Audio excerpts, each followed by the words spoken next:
There's going to be a massive domino effect with Jim Harbaugh going to the Los Angeles Chargers. You're going to see that impact not only in the NFL, but also in college football, in the city of LA, in the AFC West, and AFC as a whole. Before we dive into it, appreciate you stopping by. Would also appreciate a subscribe. Also hit the bell notification if you want to get alerted when videos come out, because you know that I'm always giving out straight heat with my takes. And if you're a longtime supporter of the channel, appreciate you and your continued support. You don't know what it means to me. If you're someone who's new to the channel, I'm thankful for you taking the time.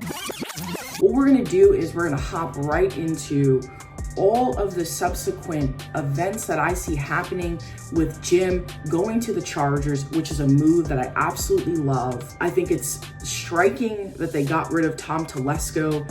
Yes, he's whiffed on free agency in the last season or two, but overall thought he got a lot of draft picks right throughout his tenure. Nobody believed that Justin Herbert was a top 5 talent, and Telesco goes out and gets him at pick number 6, I believe, and he absolutely takes over the league in his first year in terms of having very little preparation, getting very few snaps in practice, coming out and just going toe-to-toe with Patrick Mahomes in his first start with about, 5 minutes notice before he got started. Back to Jim Harbaugh. So don't you think Ohio State fans today are taking a huge sigh of relief? Don't you think that Penn State, Michigan State, Alabama, Texas, and any other team that's gonna play Michigan deep into the season, don't you think that today and yesterday they slept a little bit better knowing that Jim Harbaugh is no longer their problem? Hey, listen,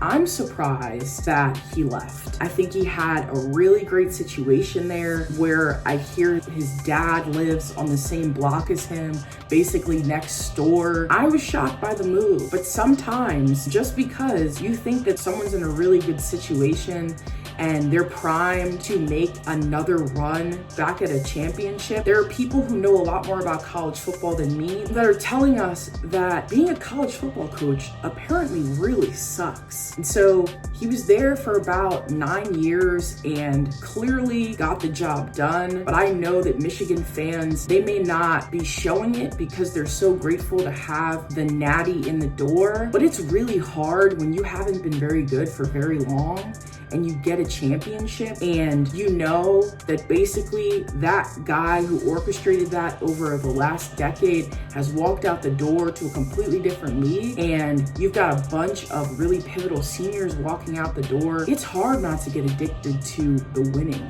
It's hard to think you're gonna go another 20, 30 years again without a title. As a Michigan fan, they can say that they're so happy and thankful, which they probably are, but in the back of their mind, they know that unless they get another elite coach in that door who can recruit the same way that Harbaugh did, they're likely going to take a step back. And if you think they're not, you're totally playing yourself. Now, in terms of the other folks who I don't think are sleeping very well at night, it's gotta be Sean Payton. I don't know about Andy Reid and Patrick Mahomes. There are people who are saying, hey, listen, their reign in the AFC West and in the AFC as a whole is over. Now, I wouldn't go that far. I understand at this time in the season, we're absolutely dealing in hypotheticals, but for me, the AFC is an absolute juggernaut. It's a complete monster, and it's not just the Chargers coming in that are threatening some of the top teams in the league. But right now, as far as I'm concerned, when Joe Burrow gets back, as long as Patrick Mahomes and Lamar Jackson are in that conference, and yes, I'm deliberately leaving out Josh Allen, as long as those dudes continue to put on the uniform for their teams, they absolutely deserve more of a benefit of the doubt than the Chargers. We still don't know what that roster what the Chargers are going to look like. We don't know the new philosophy of the GM who's coming in there.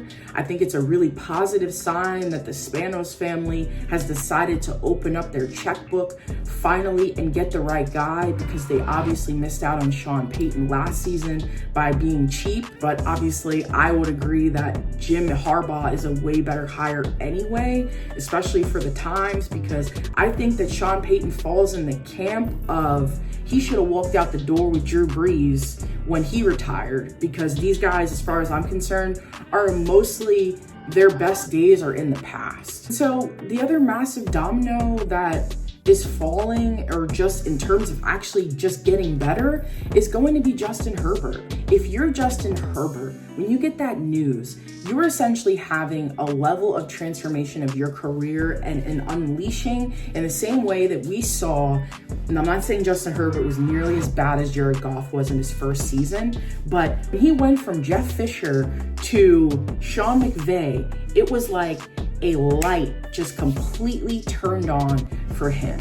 And so I'm not saying that obviously Justin Herbert hasn't had way better seasons thus far, but there is going to be an opportunity for Justin to take a next step. And for all of us who have seen his ability, he may be one of my favorite quarterbacks to watch in the entire league. I think his arm talent is up there with Mahomes and Josh Allen. And I think it's time now for the world to really be introduced to him on a larger stage, because there is no doubt that he absolutely has had his career almost wasted up until this point. Dealing with the injuries that he's been dealing with because of the lack of offensive continuity, on the list goes on and on. It's basically been a one-man show on that side for his entire career. And with Harbaugh, you're getting instant relevance. Sure, the Los Angeles Rams, you still pay rent to them in their own building. I get it, but there are going to be a whole lot of eyes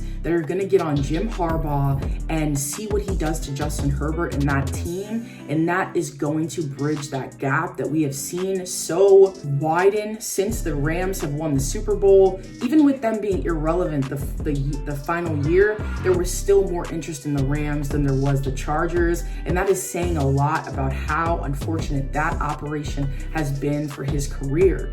Now, I also think that the Raiders are going to get better. Say what you want about Tom Telesco. He put together an incredible roster.